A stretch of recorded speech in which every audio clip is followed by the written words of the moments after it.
Our speaker is Lisa. I hope her name is pronounced Fader. If that's incorrect, please correct me when you start talking, Lisa. She is the founder of a company called Being Well Yoga. She's going to be talking about how to create a mindful new year. She has a passion for movement, health, and wellness for as long as she can remember. While working for over 20 years in the corporate world in marketing and branding, she taught fitness classes and became a personal trainer in her free time. She first came to yoga from a physical approach, and she fell in love with the way it made her and her students feel physically, emotionally, and energetically. Her approach is balanced, bringing mindfulness, humor, challenge, and deep relaxation into her practices. She considers herself a practical yogini, focused on how students can take yoga off the mat and into their lives. Sensing yoga could be applied to everything, even business, she created a company, Being Well Yoga, that brings yoga and mindfulness on site to companies to help employees learn how to live healthier, more balanced lives. She is also the author of a book, A Year of Mindful Wellness, in which she shares accessible practices and habits to weave mindfulness into daily life. She recently completed her I Rest certification. It sounds so peaceful, so that she can help people more deeply tune into their true nature and find peace, calm, and relaxation. She lives and teaches in Austin, Texas with her husband Seth and her dog Lucy. For more information about Lisa, please visit her website, beingwellyoga.com. Let's give a wonderful welcome to Lisa Fader. Thank you. Thanks so much for having me here. And I had the chance to listen to some of the discussion just a few moments ago and wish you all the best. And I think that what we're going to talk about today can be really helpful because it's about how we move into the world. Not exactly what happens from moment to moment, but how we approach things. And that's what we can really control. We can control the way we respond to the events in our lives.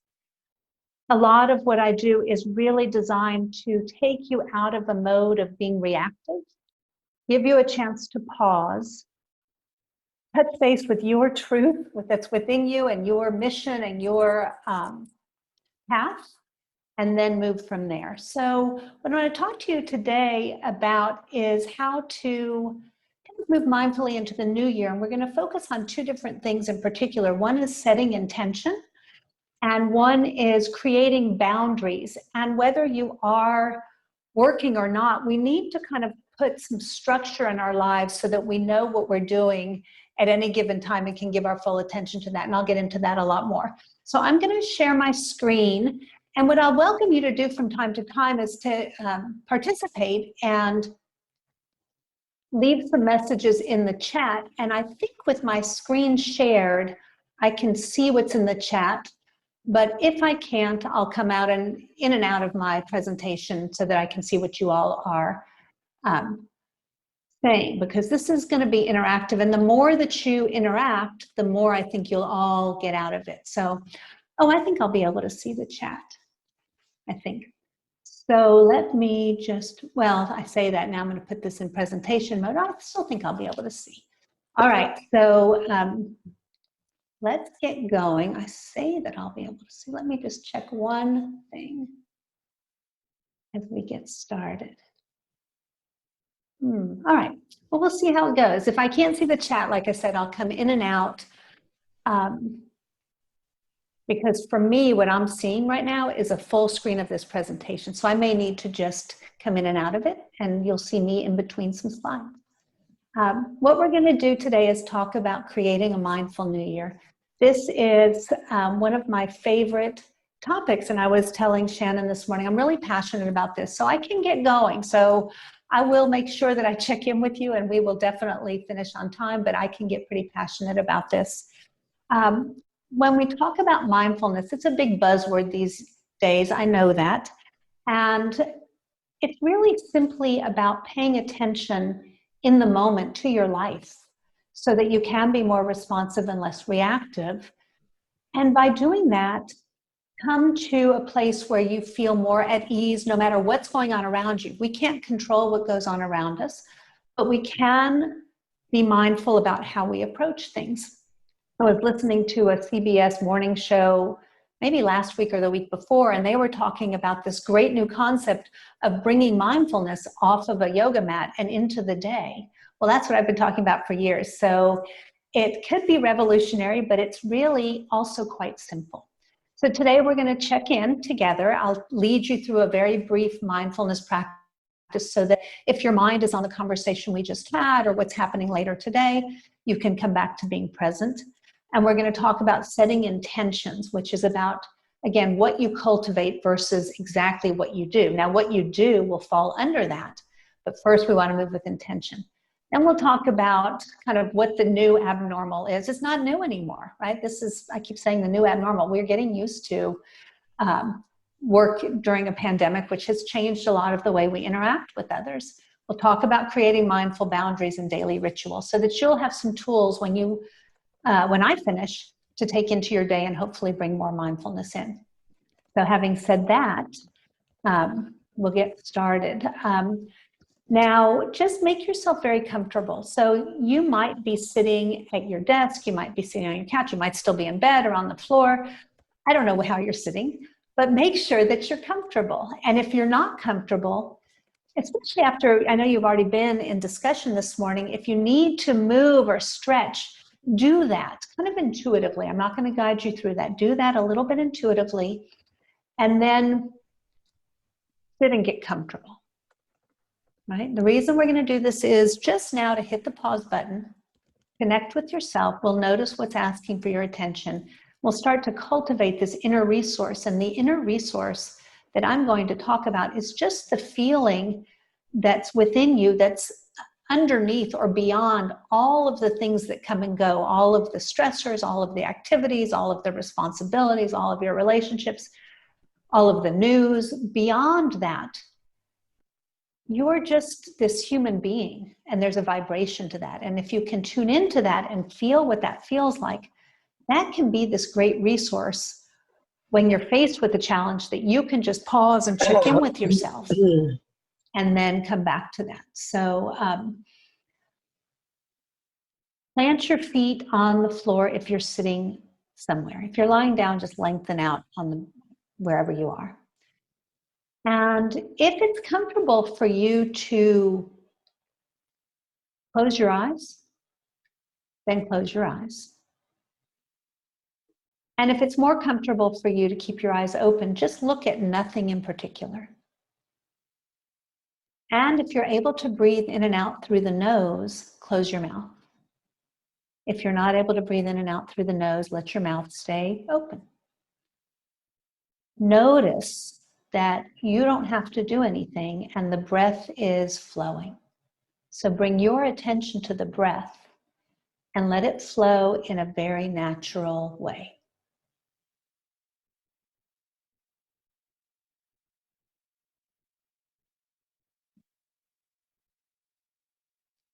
And just notice that one breath leads to the next.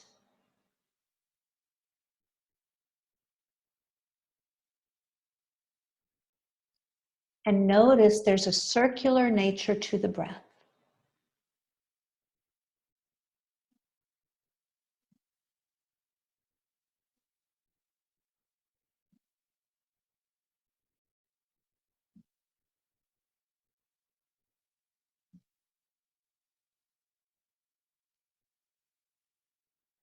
And just feel this fluid nature of the breath, this flow of energy that is the breath. And let your attention come to simply the feeling, the experience of the breath.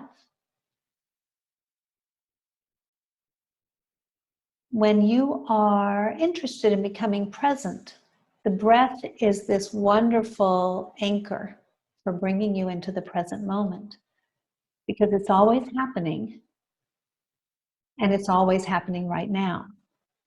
So let yourself feel what it's like just to feel yourself being breathed. And if the mind is wandering, that's okay. Just keep asking yourself to notice the breath.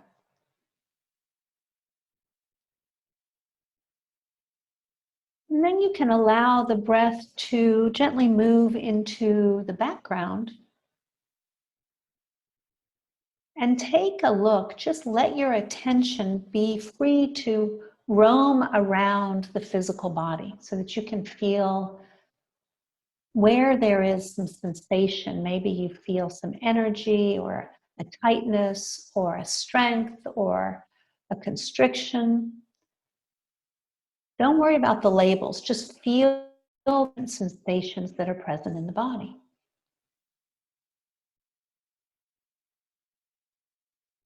And if there is something in particular that's asking for your attention, pay attention to it without trying to change it and without trying to label it as good or bad and without trying to make it change, go away. Just notice it.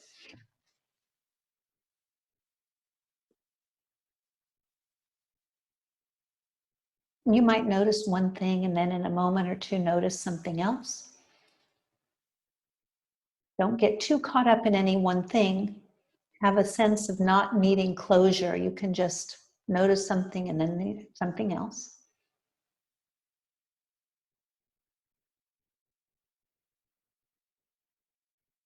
And then let yourself come back to your breath. So let go of all of that and come back to the breath. And then let the breath breathe you. You don't have to do anything.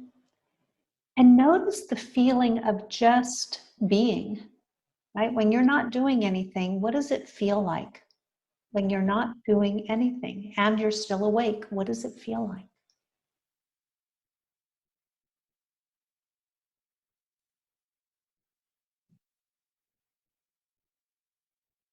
And just let whatever comes up, come up. Maybe you feel this sense of being as a flow of energy or a groundedness or a tingle in the fingers. It could be anything. And if there's some resistance to it, the mind is wandering and you don't really feel anything, that's okay too. Just be with that. There's no way to do this wrong.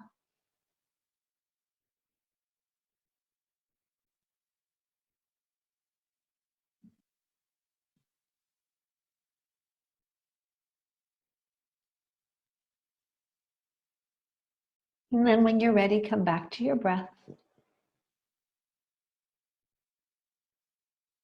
And start to tune into your surroundings a little bit.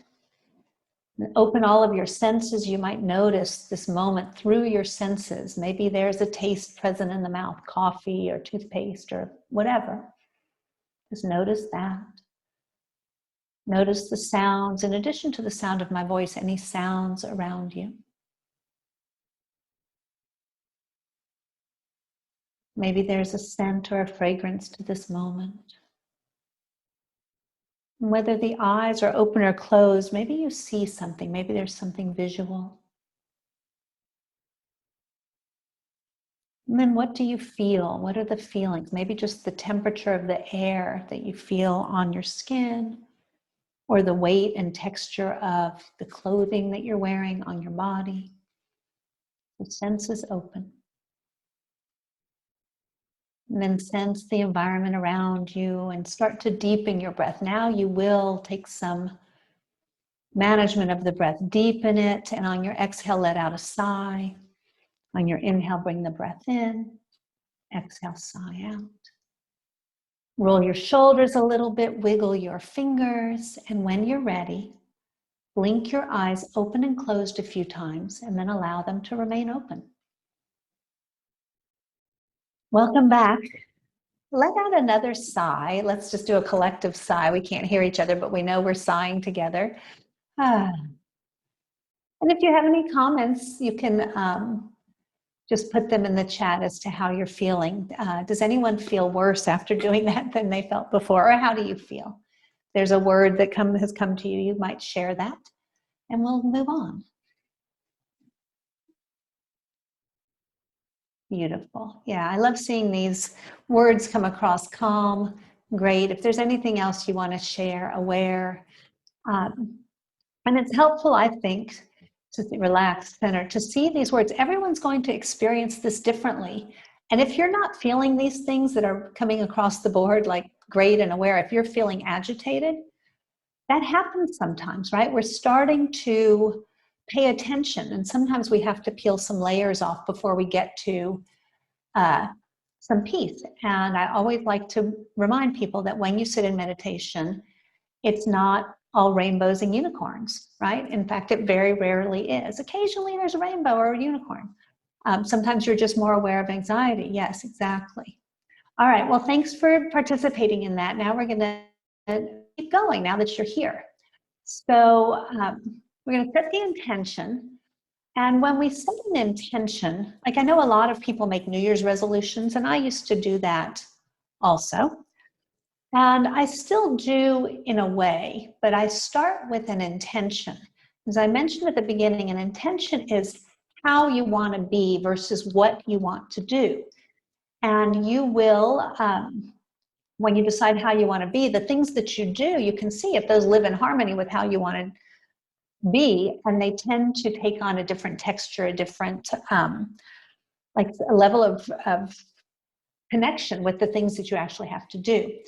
And I advise this setting an intention because you can only control you, right? If you just pause for a moment, think about what are the things that you can control, not the things you want to control, but what are the things you can control? You can control the way you approach life. You can control your responses. You can't control anything anyone else does. You can't control the weather. You can't control whether or not there's a pandemic. You can't control anything else, only you. So it's nice to set your intention because that's what you can control.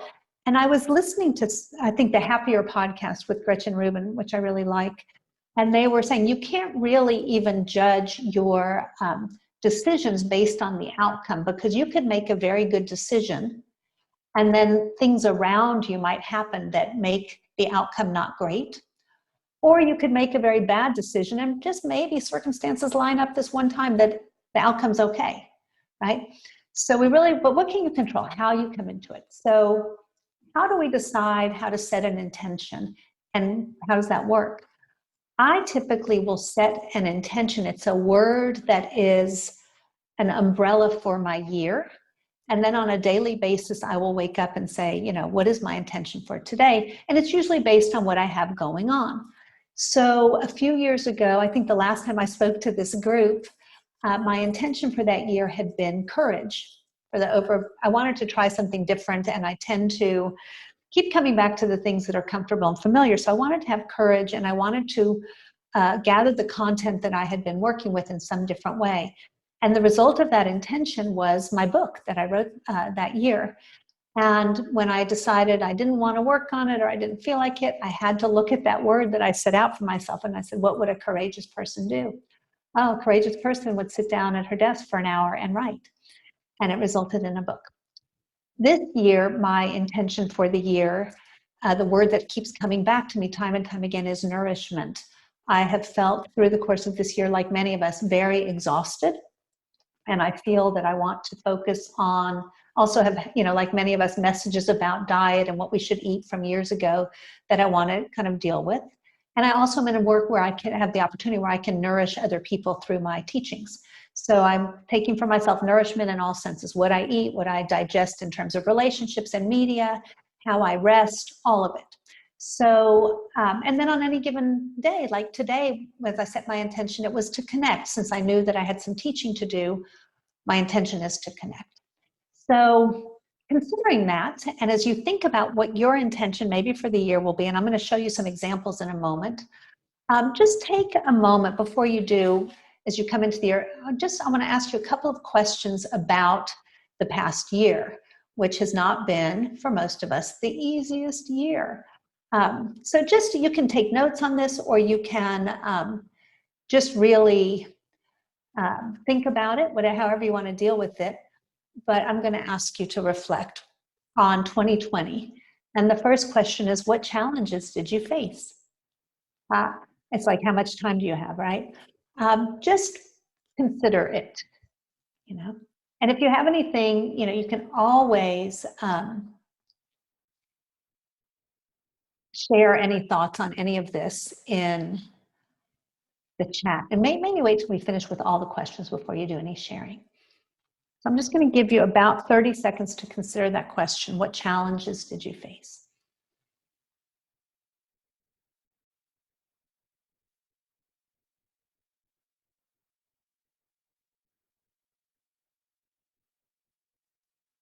And the next question is, what lessons did you learn?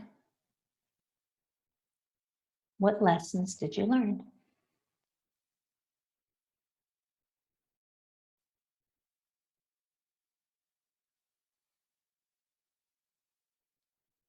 Don't overthink, just whatever comes to your mind.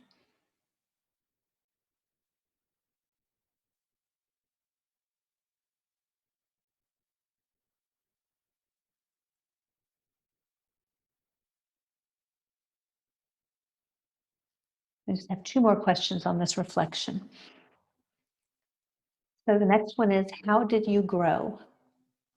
A little different than what you learned, but very related, right?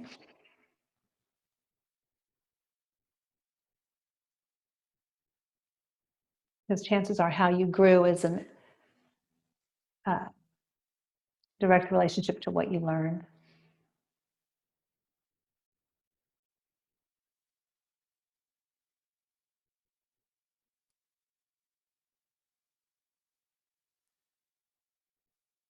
And finally, what are you grateful for?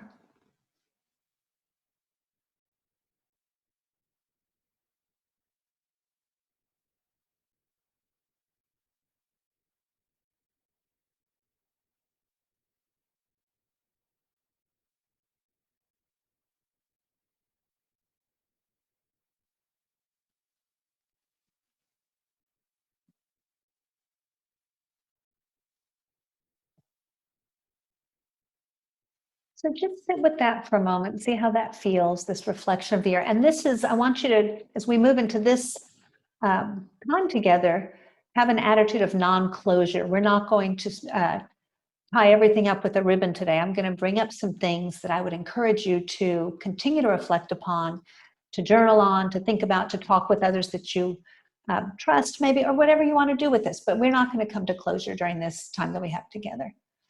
And you're probably not going to come to closure for a long time. That's part of the beauty of all of this.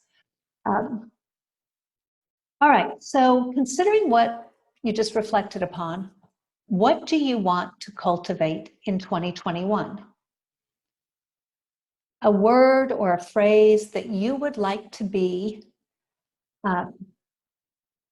your compass for the year, your North Star for the year, right? To lead you in your next steps on your path.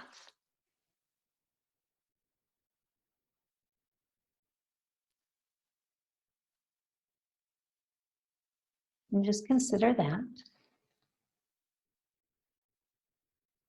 And if you come up with something that you want to share, go ahead and put it in the chat. And even if you're not sure, this is not a binding contract, right? You're just starting to consider this.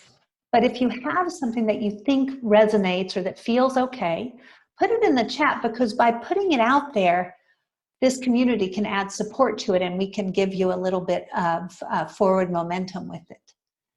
So let's just see what some of those are. Perseverance. And someone wrote about Insight Timer, which is an app, and it's great, really nice app. Yeah, what do you think? What are you cultivating?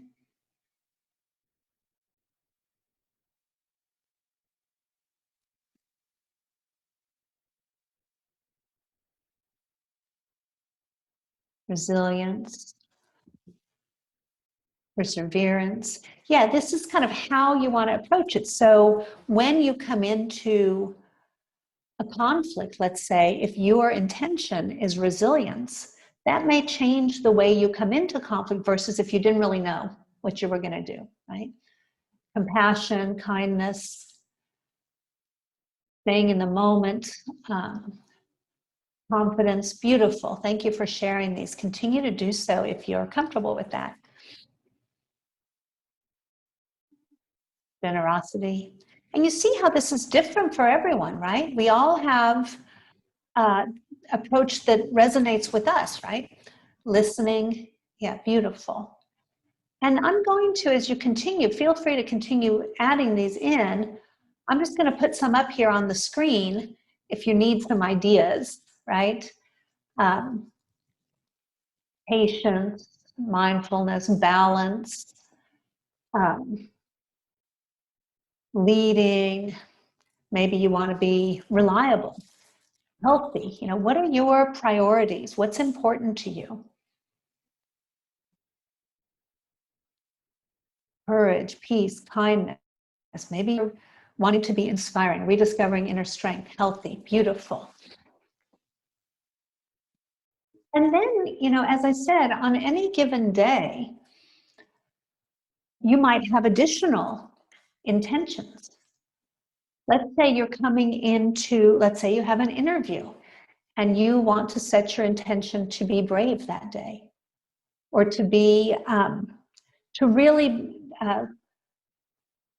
what's a good word? To really be appreciative of yourself, to recognize what you've done, right? Because that might be helpful for you to say, instead of focusing on, oh, I wonder what I'm going to be asked or how's this going to go, to focus on your competence, your trusting yourself, right? So all of these are ways that you can move in with intention. Is there any, yeah, and acknowledging what you're dealing with, you know, that's an interesting one, to really acknowledge what you're doing and then use that to reinvent yourself, because unless we really acknowledge what's going on, we'll never move through that. So if you know that there's something that you need to contemplate or inquire into a little bit more, that you need to resolve and deal with, then that's where you sit quietly for a little bit each day, where you journal, where you pause and feel into it.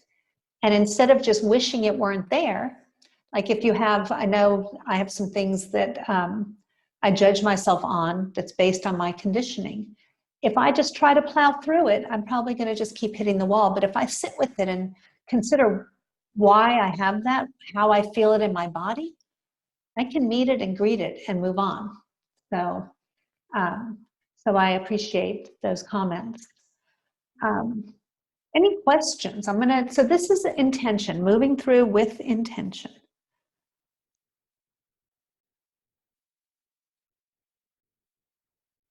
As we're going to move into, so that's really, and when I come into the new year, that's something that's very important to me. I also, you know, there's lots of tools that you can use in addition to meditation. I love to make vision boards, and typically when we're not in pandemic time and we're not gathering in groups closely, I like to lead workshops about making vision boards. So I'll tell you a little bit about that now. And my husband and I did make them for ourselves on New Year's Eve. I had all the supplies, we weren't going anywhere. And what you do with the vision board is you take any surface, it could be a poster board, it could be a piece of paper, it could be a box, and you find images that represent your intention for the year, what you'd like to cultivate. So mine has a lot about health on it, a lot about hiking and being outdoors, a lot about nourishing myself through food and rest and exercise.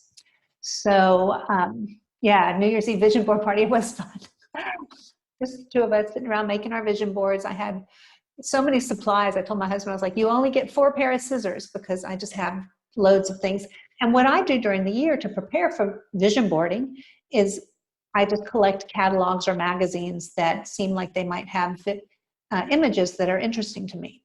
So that's one way to manifest your intention and put it out there.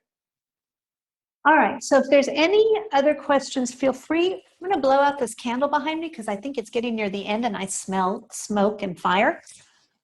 So if there's any questions, pause and put those in there. Woo. Hopefully my fire alarm won't go off. You know, when the candle gets down to the very bottom. All right, so let's move on. Now we're going to talk about just creating boundaries. And the reason that I talk about boundaries, this is something new I've started talking about just this year, is because when we are home so much and the work that we do, whether we're working, whether we're actively working or we're looking for work or we're working for ourselves or we're homeschooling or we're whatever, everything's happening in the same place, and the boundaries that we used to have no longer exist. So, yeah, it is like a collage. Yeah. I may, when we're pausing again, I may go grab mine. It's just downstairs, and show it to you because I really like it. So anyways, back to creating boundaries. I'm going to put a boundary on that discussion. Actually, before we do that, I forgot one more thing I want to chat with you about. So the intention is great, but you've got to also take actions, right? So just considering the intention that you've thought about, how will your actions flow from your intentions? So what the main things that you want to get done or accomplish, how do they live in harmony with your intentions? So I'm just going to invite you to think about that for a moment. And again, if you have any comments, share them. The more we share, the more we learn from each other. So for me, like I've said before, when I had my intention of being courageous, my writing flowed from that because I was really kind of scared of being seen, of putting myself on the pages. But I kept coming back to that intention of courage. Courage without any action would have just been a pretty blah year. So from courage, you've got to take action. From nourishment, I've got to take action. From your resilience, you've got to take action, whatever you are doing. So how will your actions flow from your intentions? And what support can you put in place to support? What structure can you put in place? And I love that someone's intention, a couple of people jumped on the bandwagon, was structure. What structure will you put in place to support being intentional? Such as maybe making a commitment to yourself to, when you wake up in the morning, before you grab your phone and check the news, to affirm to yourself what your intention is. Maybe you journal, maybe you meditate, maybe you take a walk each morning and that's the time that you concentrate or focus on intentions. Maybe it's when you brush your teeth, but something that you know is going to be your intention time. Because these things don't just happen when we talk about them. We have to commit to ourselves, really, just to ourselves. All right, so thinking about that, does anybody want to say anything about it? If not, I'm going to go on now to boundaries. Maybe you're so excited that I mentioned boundaries, you're ready for that. Very nice. Yeah, thanks. Okay. All right, boundaries.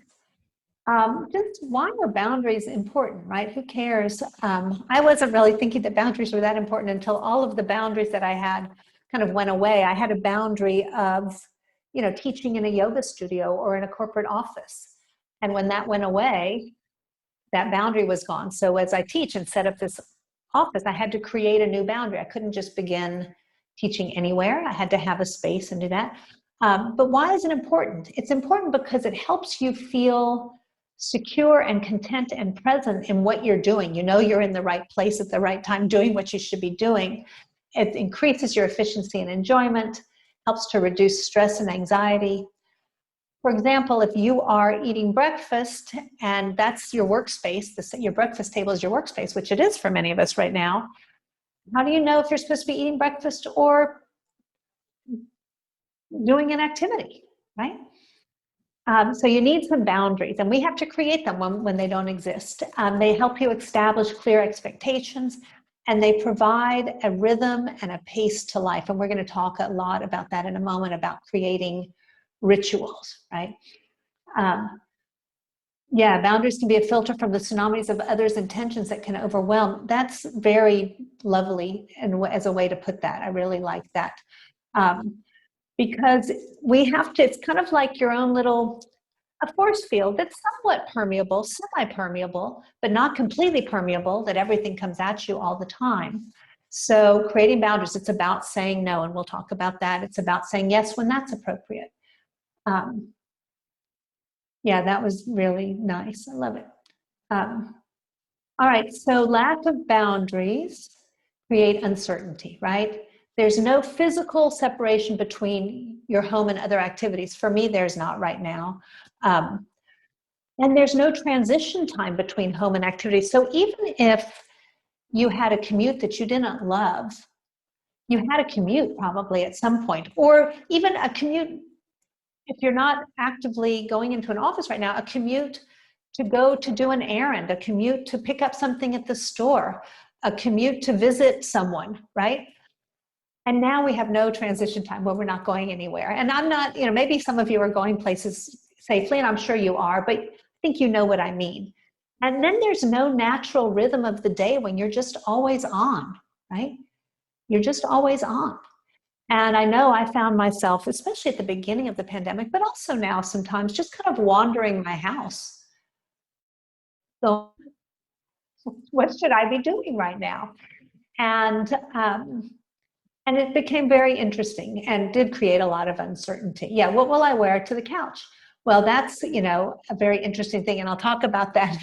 But I used to, and when I would teach classes about daily rituals, I would say at the end of the day, when you come home from work or whatever you're doing, signal that you're home by changing clothes, right? Change out of your clothes and into something more comfortable. But that would assume that we're getting out of our pajamas, which during this time, some of us were not doing, right?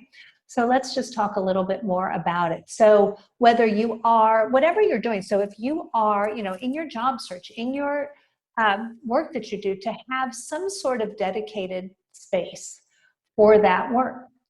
And a real or symbolic door. So maybe, and some of us have children at home, some of us have other people we live with, some live alone. So it's really, your boundaries are going to be dependent on what else is going on in the place that you're living. But to have some sort of real or symbolic door, and this is a signal not to just the people that live with you, but to yourself too. And when you close the door, your concentration is on X, on whatever you are dealing with. If you don't have a door, let's say you have your homeschooling and you have a space that you use to complete whatever your tasks of the day are, maybe your symbolic door is that you put a plant on your desk. And if that plant's on your desk, the door is closed. If the plant's off the desk, the door is open, someone can come in.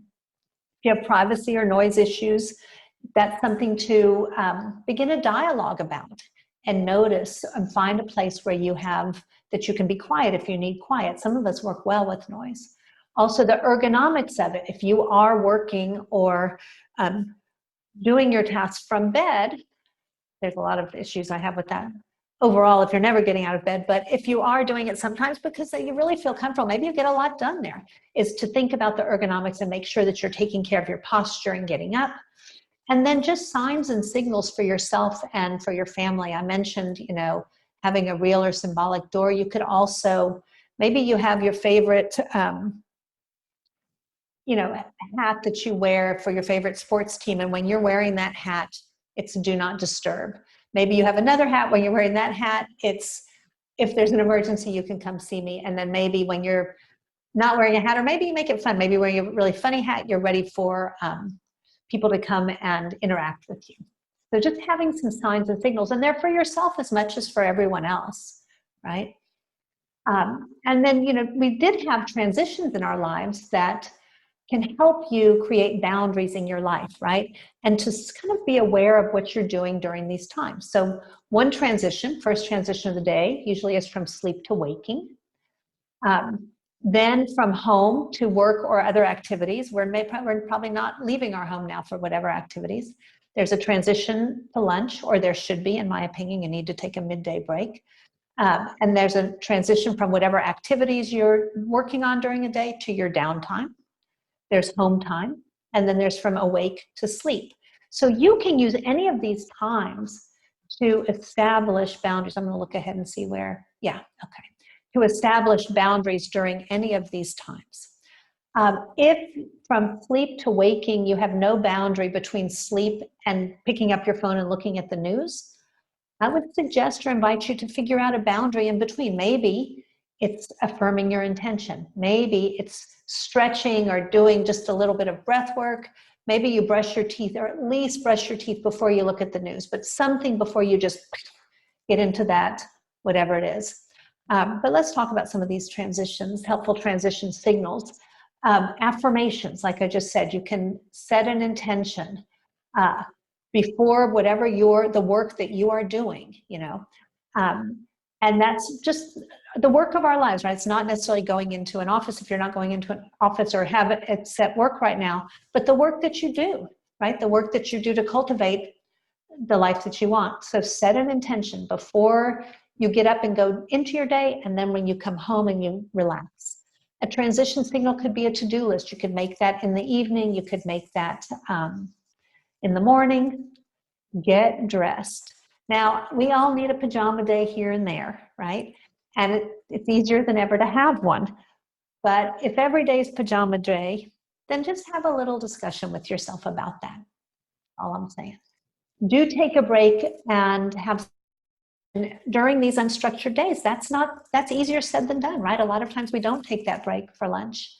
An end of the day office clean, and it may not be an office, right? It might be an end of the day portion of your kitchen table clean. Making your list, setting up what you want to do the next day. Changing clothes. I find, and I'm a yoga teacher, so it would be easy for me to just live in my yoga clothes. They're very comfortable. But I find changing clothes for me really does signal transition, right? And you feel different when you do change clothes. And I worked for many, many years in corporate in different companies. And I worked for 6 years at the headquarters of the Mary Kay company in Dallas when Mary Kay was still alive. And she would tell the sales force, I wasn't in the sales force, I was in marketing, but she would say to the sales force, before you pick up the phone and call a customer, get dressed, put a smile on your face, and put on lipstick. Of course, she said that, right? But it really does make a difference. Meal prep is a transition. So sometimes if you know that you're going to be really hungry at 6, then spend some time, maybe 5:30, 5:45, prepping a meal in a way that is creates a transition. So you know that the next thing you're going to do is nourish yourself. And then just transition rituals, like it could be as simple as, kind of your morning hygiene routine.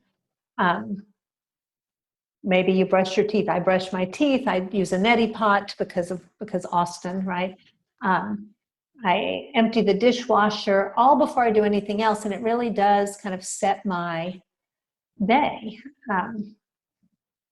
So creating these rituals, so morning routine, whatever that is for you, something that is the same every day, it takes away decision fatigue, right? You ever kind of, these days that blend into each other, you wake up, you're like, what do I do? If you have a routine, it takes away that decision fatigue. Have, again, office hours for whatever it is that you're doing, right? So if you're spending a little bit of time on Indeed in the morning, have office hours for that. Schedule your break. Sometimes we don't feel like we deserve a break unless we've done a certain amount of things. Schedule regular breaks. The brain can only concentrate for 45 to 90 minutes before it stops concentrating. And that's for people who are used to concentrating. So schedule breaks. Do whatever your important task is first. That'll set you up for really nice boundaries in your day, and it will keep everyone else's demands from taking you astray. Set specific time to respond to emails or to be on social media if you do spend time on it. Don't let it just kind of seep into your whole day. That's a real good way to take away boundaries. Set time to wind down, some evening routines or rituals. And again, maybe you take a warm bath or a walk, or you journal, some time for renewal, right? We cannot always be on. You've got to turn off. And don't wait for yourself to be so exhausted before you do that. And that's something I had to learn over and over again. And then just a few more things to consider, and then I'm going to just see if you have any questions. To create boundaries in your home or in your relationships, what conversations do you have to have? What expectations do you need to clarify, right? Maybe there's someone that you need to have a conversation with, and maybe you use what you've learned today to have some vocabulary around that. And then please know that you can be a good person and still say no sometimes. In fact, sometimes that's a gift to not just yourself, but to someone else, right? Asking for help or collaboration when you need it. What and when and how are you digesting? So I talk a lot in my classes about what you're digesting, not food, but the other stuff, the media, your relationships, and how that can impede your creating a boundary of health and wellness for yourself, right? So if you are, and I know the past couple of days, my husband just said, he just came out and said, I can't stop watching the news. Yeah, it can be addictive. It's, I won't say anything else about that. But just like you don't want to overeat food, you don't want to overeat news. Oh, for sure. Gratitude practices can help with boundaries. Just taking the time, and maybe that's one of your rituals, to count your blessings, and then know that it's a process, and a little goes a long way. So the last thing I want you to do is to leave this and think that everything we've talked about, you've got to always kind of do. Oh, I'm going to meditate in the morning, and I'm going to do a neti pot, and I'm going to, no, not everything at once. A little goes a long way. Just a little bite, right? So that you can digest what you've learned. So mull it over and approach balance in a balanced way, and take some small steps forward.